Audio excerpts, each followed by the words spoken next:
Hey, so today is, can you believe it, January 2nd? I cannot believe it. My vacation is almost over. Literally, I go back on the 5th, so that's 3, 4, 5. I go back in 3 days. I can't believe it. I really can't. Am I ready to go back? No, but um, I do feel like having this week off really did help me. I feel like a lot of stress left my body. But like I mentioned in a previous video, I do feel like I took on a lot of anxiousness because I was putting a lot of pressure on myself to, um, I was putting a lot of pressure on myself to perform and be productive. I was very productive, but I do feel like I just need to be kinder to myself. I think that that's something that is going to be a continuous thing that I am working through, and I accept that it's not going to happen overnight and that it's not going to happen in a day. And I think the biggest thing is just catching myself, because I'm aware that I struggle with productivity, not productivity, but like overproducing and not giving myself a break, perfectionism, and then anxiousness because I'm like putting so much pressure on myself. The first level is my awareness, and the second is just catching myself each time it happens. And every time I catch myself, I'm I'm signaling to my brain, "Hey, take it easy. Hey, you're okay. I'm not going to condemn you. I'm not going to shame you. I'm not going to guilt you. I'm just reminding you that, hey, this is something that you're working on. So it's okay. It's okay to stop. It's okay to pause. And it's okay to have a moment." And yeah, so I'm working on that. I feel like that is one of my focuses, being, like I said, being kinder to myself and catching myself when I slip up of being like um hypercritical. I feel like that's the word. When I'm being hypercritical about my productivity, which leads to anxiousness because it's like it's not good enough. I'm not good enough. And then that's the perfectionism. These are not the truths. This is just the self-narrative that has been my self-narrative for so long. The core belief might be that I'm not good enough. And because of that, the self-narrative, separate from being I'm not good enough, is that I need to overproduce, I need to overperform to make up for not being good enough. I just want to give myself some grace, and I really want to honor myself in this moment, because even to make space to process that just now was a big deal, in not shaming myself for the core belief, that schema that I have, and that self narrative that's been built from that core belief. The core belief being I'm not good enough, the self narrative being I must overproduce, I must overcompensate, I must overfunction, which is what's leading to that anxiousness. And there's like that window of tolerance, and I'm over functioning. And that's where that anxiety comes from. And so it's just making space to process these thoughts, making space to catch myself. And as I catch myself, extending kindness and humility towards myself, to know that it's okay, to reassure myself, you're okay, and to move on. Not staying there, not harboring that emotion, that feeling, but being like, okay, this is where I'm at, and that's okay. So I'm hoping, I recognize that not being in my normal setting of working, my nervous system is a lot calmer. And I think my nervous system has come down a lot. And I think that's the reason that I'm able to meet myself from such a less critical place. And right now, there's nothing that I can do about that directly, because I do have to go back into that environment. But at least a guardrail can be like, okay, you've given yourself some time to practice. in making space for yourself, being kind towards yourself, continue to do that. And that might look like taking a pause. That may look like putting my hand on my chest to reassure myself. And a hand on my chest means you're okay. It could be a really deep breath in, holding it, and releasing it in between a session. Or going to the bathroom and making space for myself and doing that. So I'm just finding the guardrails for when I find myself over functioning. And if you find yourself over functioning, the first thing I want to say is identify what is your core belief. What is that core belief that has been leading you to a self-narrative that you no longer want to have? Again, for example, my core belief has been, I'm not good enough. I'm not good enough. That's been my core belief.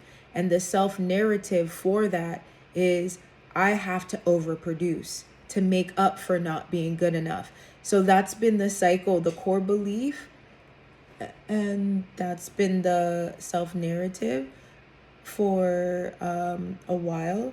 And so it's like, make space for that. Yeah, make space for that. So I just want to honor you. Maybe that's just a baby exercise that you can engage in, identifying what your core belief is, and from that core belief, what has the self-narrative been, aka because of the core belief that you have about yourself, what have you been speaking in either subconsciously or consciously in your head to yourself to make up for that core belief. And the last part would be, how can you make space for yourself? How can you be kind to yourself? It might actually require acceptance of the core belief and the self-narrative before you can even get to identifying how you're going to navigate that, what guardrail you're going to place on that. So actually, again, very simple exercise. I am sharing because this is what I'm doing. I am not saying I'm your therapist. And if you feel like you want support in that way, I definitely recommend therapy because it is really beneficial. But again, the little exercise that I'm saying to do your inner work, just because if you feel like it, is identifying what is my core belief and what is the self-narrative that I've been reciting over and over in my head that aligns with that core belief. And asking those questions. Do I like that? Do I not like that? Do I want to change that? Does this align with the person I'm becoming? Does it not align?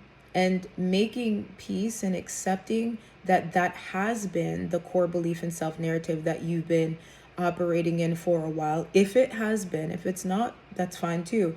But if it has been the core belief and the self-narrative you've been telling yourself, asking that question, do I want this to continue to be my core belief? Do I want this to continue to be my self-narrative? And making peace with the fact that that was the past, and now moving forward, you get an opportunity to change that. There is the internal and the external locus of control. The external is the past and allowing it to define you.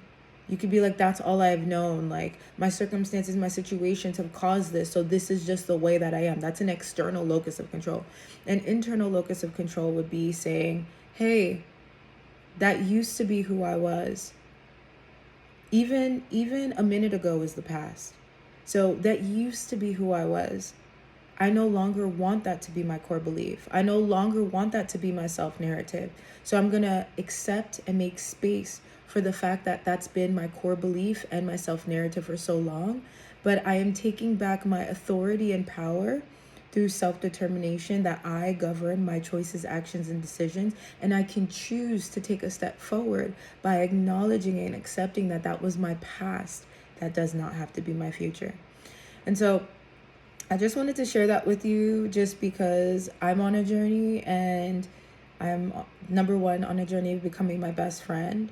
And becoming my bestie requires being honest with myself, and in being honest with myself, it allows me to become more self-aware. And as I'm self-aware, it allows me to understand myself better. And when I can understand myself better, I can identify what non-negotiables I have. And through my non-negotiables that align with my values, I can then be like, oh, okay, these are the boundaries that I'm going to set up so that my values and my values are honored and my boundaries, are not being crossed. Yeah, that was a lot. And I wanted to make sure I made a short video at least. I'm on a journey of becoming my best friend. I want to know myself. I want to love myself. I want to honor myself the same way that I do those things for other people, for my clients, my patients, for friends, family, for even strangers. If I'm going to operate from the best version, the highest potential of myself, it requires that I make space for myself, which is something I haven't done. I'm going to say past tense. I didn't do for myself, which is why I'm on this journey of becoming my best friend, my own best friend. So that's why my channel is called Bestie for the Restie, because from the moment I'm born to the day that I die, I am always with myself. I'm always with myself. And so I will be with myself for the rest of my life. And so as I work to become my own best friend, I acknowledge that I'm doing that so that I can honor the life that I'm living, the past, the present, and the future of it, because I'm with myself for the rest of my life. And so, yeah, just wanted to share that. I honor you for being here, because you don't have to be. You could click off in 2 seconds, but you're here watching me. And I thank you for that. I don't take your time. That is so sacred and so precious. I don't take it for granted. And I thank you for being with me in this moment as you follow me on the journey of understanding myself better, learning how to love myself better. And I want to encourage you to do the same for you, to champion your life for you. And yeah, I honor you. Deuces. The other thing I wanted to say was that I didn't get to say with this is, in becoming my own best friend, it allows me to fill up my cup. And as I fill up my cup, everything else that I extend to other people can be coming from an overflowing place. And anything that someone pours into me, that can just be something that's excess and extra. And when I have extra, what happens when you have extra of something? You're more freely willing to give that thing.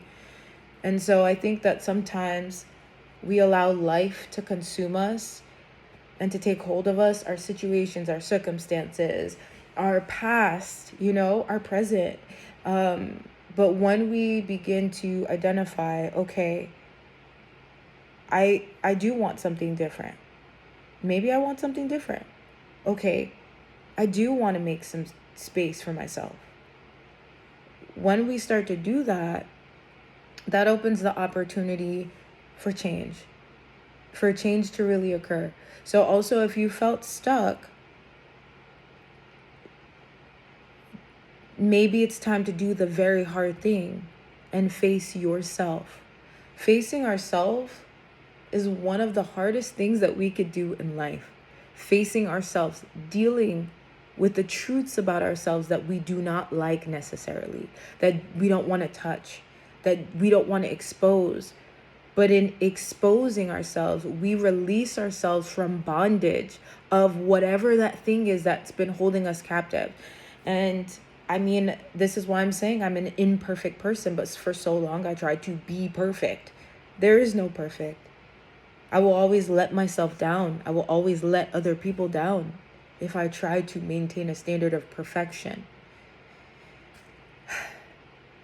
And so, yeah, I just wanted to share that as I become my own best friend, it's not coming from a place of selfishness, but it's coming from a place of selflessness.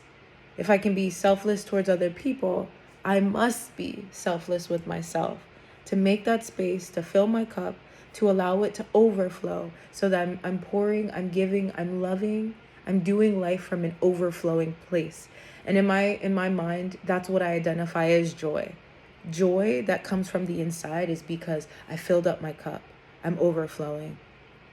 And you know what? I have to be transparent. Another reason why I'm becoming my own best friend is because I don't necessarily trust myself right now in this space to honor my every need, feeling, thoughts, emotions, like what I want to do.